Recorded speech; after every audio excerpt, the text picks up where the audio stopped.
70 के दशक में नॉर्थ ईस्ट से आए एक लड़के ने जब फिल्मों में काम करने के लिए हाथ पैर मारने शुरू किए तो फिल्म इंडस्ट्री ही नहीं बल्कि इनके जानने वालों ने भी इनका मजाक बनाने में कोई कमी नहीं छोड़ी। कारण था इनका मंगोलिया सा चेहरा जो हिंदी सिनेमा में कहीं से भी फिट नहीं बैठता था। लेकिन इन सब से आंखें मूंद कर इन्होंने केवल संघर्ष किया और एक दिन बन गए स्टार विलेन। बख्तावर, कांचा चीना, शेरा या कात्या, जिस नाम से भी पुकारेंगे डर पैदा होगा। जी हाँ दोस्तों, हम बात कर रहे हैं डैनी यानी कि डैनी डेंजोंगपा की। लेकिन यहाँ तक पहुंचने में डैनी को एक लंबा संघर्ष करना पड़ा। आज के इस वीडियो में हम आपको डैनी डेंजोंगपा के संघर्ष और लाइफ से जुड़ी वो बातें बताने वाले हैं जिसके बारे में आपने शायद ही कहीं सुनी या फिर देखी होंगे। तो कमर की पेटी बांध लीजिए, आइए शुरू करते हैं डैनी की शुरू से लेकर अब तक की कहानी।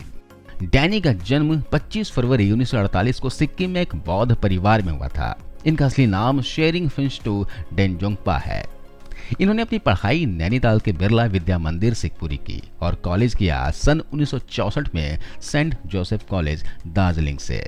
इनके पिता घोड़ों की ब्रीडिंग करने वाले बिजनेस से जुड़े हुए थे, इसलिए बचपन में ही घोड़ों की सवारी करना, रफ टफ लाइफ जीना ये डैनी का शौक बन गया। डैनी ने अपने स्कूल कॉलेज के टाइम पर ही एनसीसी को ज्वाइन किया था और एनसीसी में उन्हें बेस्ट कैडेट अवार्ड भी मिला। करियर के रूप में इन्होंने इंडियन आर्मी को चुना। इन्होंने आवेदन भरा, एक इंटरव्यू भी दिया और उसमें सिलेक्ट भी हो गए। एडमिशन भी हो गया arm forces medical college Pune में। लेकिन किस्मत को कुछ और ही मंजूर था। इन्होंने अपना एडमिशन विड्रॉ कर लिया। कारण था इनकी माँ का बेचैन हो जाना। इनकी माँ बड़ी परेशान रहने लगी। बेटा आर्मी में चला जाएगा सोचकर घबराने लगे। तब इनकी माँ की परेशानी देखकर कहा कि माँ आप ही बताइए, आर्मी में ना जाऊं तो क्या करूं। तब इनकी माँ ने सुझाया कि बेटा अगर तुम कुछ बनना चाहते हो तो कलाकार बनो। कलाकार का नाम बहुत प्रसिद्ध होता है। और तब डैनी ने कला का दामन थामा। राष्ट्रीय फिल्म और टेलीविजन संस्थान FTII के लिए इन्होंने आवेदन दे दिया और इनका सिलेक्शन भी हो गया। लेकिन सिलेक्शन होने के बाद FTII में इनकी जिंदगी काफी दिक्कतों से भरी गुजरी। होता यह था कि इनकी शक्ल का बहुत मजाक उड़ाया जाता था। सभी लोग इन्हें चिढ़ाते थे, कहते थे कि तुम किस तरह से बोलते हो, तुम्हारी तो डायलॉग डिलीवरी ही अजीब है, तुम्हारा चेहरा भी अजीब सा है, तुम्हारे चलने का रंग ढंग सब कुछ अजीब सा है। इन बातों को सुन सुनकर डैनी बहुत परेशान रहने लगे थे। लेकिन डैनी के एक दोस्त ने उन्हें इन परेशानियों से निकाल दिया। वो दोस्त थी जया भादुड़ी।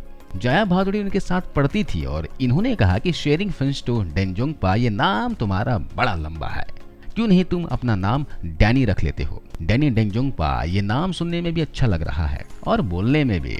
तो इस तरह से शेरिंग फिंस्टो डेंजोंगपा ने अपना नाम बदल कर रख लिया डैनी।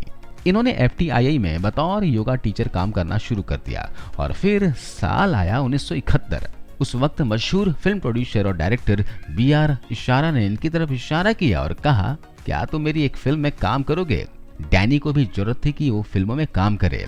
फिल्म का नाम था जरूरत। ये फिल्म सन 1971 में आई थी। इस फिल्म के आने के बाद डैनी का करियर शुरू हो गया।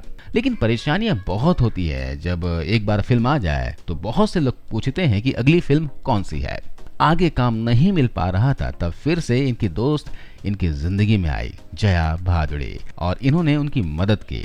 इन्होंने गुलजार साहब के सामने डैनी की सिफारिश की और कहा कि आप इन्हें फिल्म में काम दें। उस वक्त गुलजार साहब एक फिल्म बना रहे थे, मेरे अपने।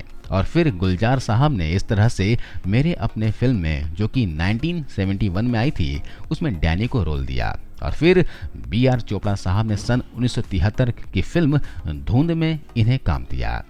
धुंध फिल्म ने साफ कर दिया कि अब एक ऐसा कलाकार सिल्वर स्क्रीन पर आ गया है जो आगे चलकर बहुत नाम कमाएगा। यहाँ पर एक किस्सा मैं आपको बताता हूँ जो काफी मशहूर है। नए नए मुंबई में आए डैनी एक बार जुहू में घूम रहे थे जहाँ बड़े बड़े स्टार्स के बंगले थे। तभी डैनी की नजर फिल्म निर्माता मोहन कुमार के बंगले पर पड़ी। बंगले के अंदर जाने के बाद इन्होंने मोहन कुमार से मुलाकात की। लेकिन जैसे ही इन्होंने मोहन कुमार के सामने अपने एक्टर बनने की इच्छा जताई तो मोहन उन पर जोर जोर से हंसने लगे। मोहन कुमार ने उन्हें अपने बंगले के गार्ड की नौकरी ऑफर करते हुए कहा कि इससे ज्यादा यहाँ तुम्हें कुछ नहीं मिल सकता।